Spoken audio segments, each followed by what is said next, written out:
পাকিস্তানের রাজনীতিতে দেখা দিয়েছে নাটকীয় মোড়।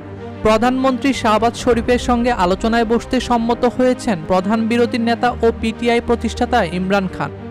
পাকিস্তানি সংবাদ মাধ্যমে দ্য নিউজ ইন্টারন্যাশনাল এক প্রতিবেদনে জানিয়েছে, আদিয়ালা কারাগারে ইমরান খানের সঙ্গে সাক্ষাৎ করেন পিটিআই চেয়ারম্যান গহর খান। সেখানে শাহবাজের আলোচনার প্রস্তাব পৌঁছে দেন তিনি। ইমরান খানও সেই প্রস্তাবে মৌখিক সম্মতি দেন। তবে ইমরান চান আলোচনা হোক একান্তে গণমাধ্যমের নজরের বাইরে, যাতে ফলপ্রসূ সিদ্ধান্তে পৌঁছানো যায়। দলটির পক্ষ থেকে জানানো হবে কৌশলী ও নীরবভাবে। অতীতে আলোচনার প্রচেষ্টা গণমাধ্যমের অতিরিক্ত প্রচারে ব্যর্থ হয়েছে বলে এমন সিদ্ধান্ত।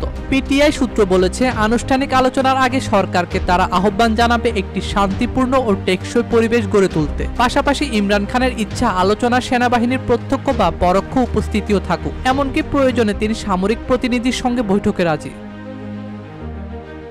সম্প্রতি জাতীয় পরিষদে শাহবাজ শরীফ জাতীয় সংলাপের আহ্বান জানান। তারই ধারাবাহিকতায় আলোচনার এই উদ্যোগ।